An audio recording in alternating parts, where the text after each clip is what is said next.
Hello and welcome back. In a previous video we created a template and then did an instantiation to create a domain. In this domain we added a zone, then a subnet, and then we created 3 virtual machines. Finally we enable policy or put an ingress policy, allow all traffic, and we were able to ping between the virtual machines. So I'm going to log back in now. I'm still using admin, the password, the default password I created, CSP root, and organization is organization 1. So my template right here, my domain, my web, there's a little dot right here. So if you click on that, it will expand and you can see the different virtual machine. Okay, I added a third one. Okay. This one, if you look at the hypervisors, end up with 32, and the other two end up with 31. So they are different one. I call this hypervisor VRS1, and the other one will terminate with the 32 VRS2. Anyway, so what I'm looking at the moment, I say, well, what I would be interested is looking at the routing table, routing the forwarding table. Okay, so I do have the IP address available right here just by clicking on those interface. Okay, I can see my gateway is the same for all of them. But what I would like to see is my routing table, forwarding table, maybe also the tunnel type, the VNID. Yeah. Okay, so from here you can do a right click, inspect. There's a window is going to pop up. Okay, it's going to give you the subnet we are using, 10.10.10.1. Just above you can see the VNID. Okay, so that's one way to see it. You have your gateway MAC address, policy group ID. We're going to see that later on in a different video. Okay, so a little bit of information here. Another thing you can do is right here, the click inspect. Another one will pop up.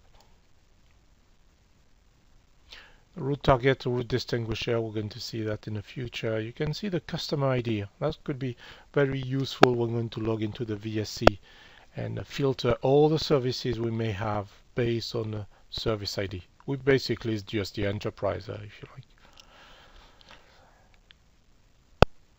And route distinguisher, route target, we'll come back to that. Service ID.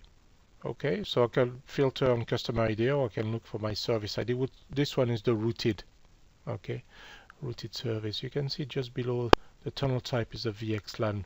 As you know, well, we could use MPLS over GRE or VXLAN.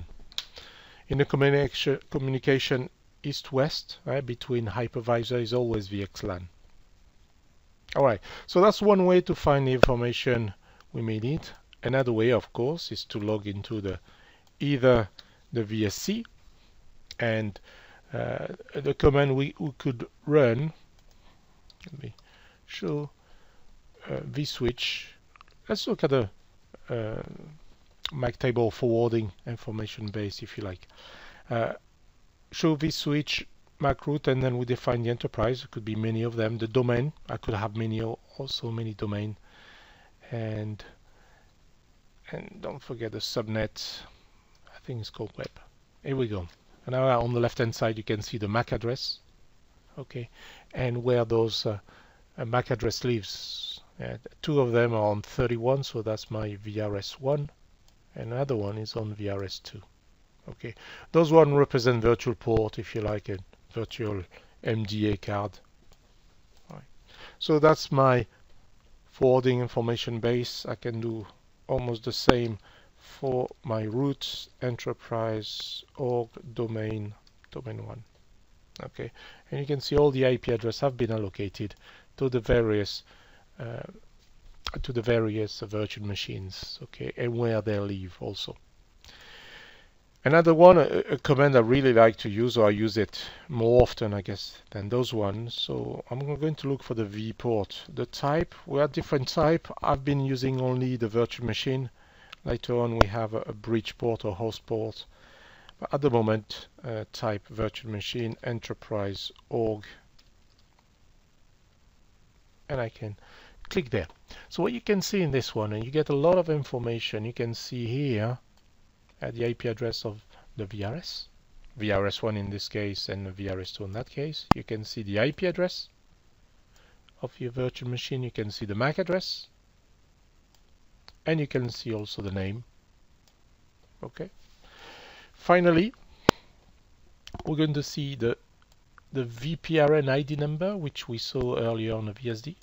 We're going to see the EVPN. Okay. My subnet, and here's the service ID.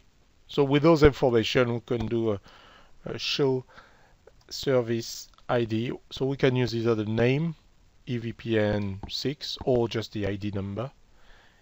And I can look at the forwarding detail and have a look at my forwarding table. We're going to recognize most of the MAC addresses and the host, the VRSs. Okay, service ID. I can look also at this stage of at the SDPs, the tunnels. Okay, so as you can see, we have two tunnels. Obviously, we have two VRS. Okay, if you look at the VNID, they are the same. Okay, same VNID because they are in the same subnet. Okay, all the machines we created are the same subnet. Later on, we're going to create virtual machine different subnet. Those VNID will be different. Maybe one last comment. Show service ID. And so 2005 based. Okay, so that's our VPRN service. We can see a route distinguisher and a route target. Mainly we can see my service at 20,006. The backhaul, I will come back to that in a different video altogether. Alright, so that was the second way. Now the last one, I can look into the VRS and I can try to get exactly the same information, which are forwarding table, routing table. Okay. So now we have to use the OVS commands. So I don't know if you've been working with that. It's not that friendly as using SROS commands, but anyway. So OVS app control virtual machine / port show. Okay, and now I can filter down because there's going to be a lot of output. So I do a grep and then filter by organization name. And I can even filter by virtual machine names. I didn't put one or two, so I can display both of them. I don't want the full output, so I'm going to just restrict that four lines after the match. Okay, now I have virtual machine number 1 right here, web number 1, and virtual machine number 2, the UUID. Okay, this is very useful. You can see the VRF, which we know already. You can see the EVPN ID also, the IP address, and the gateway IP address. The other thing we could look at, let me see.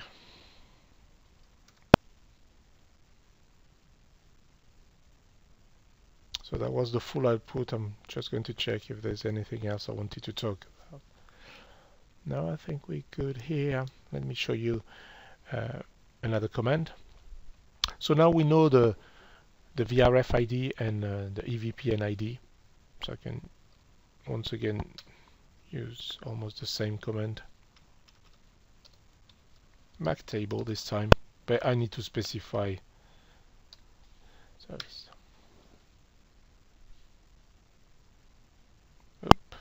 Is no virtual machine, is EVPN. Oh, here you go. Perfect.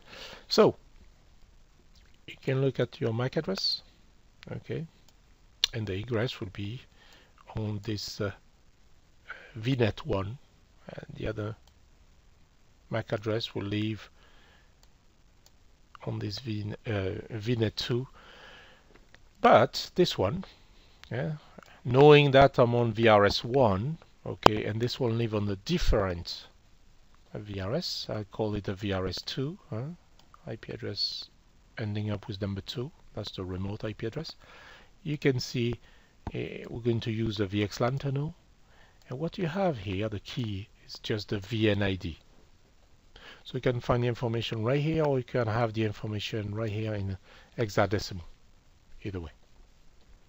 Okay,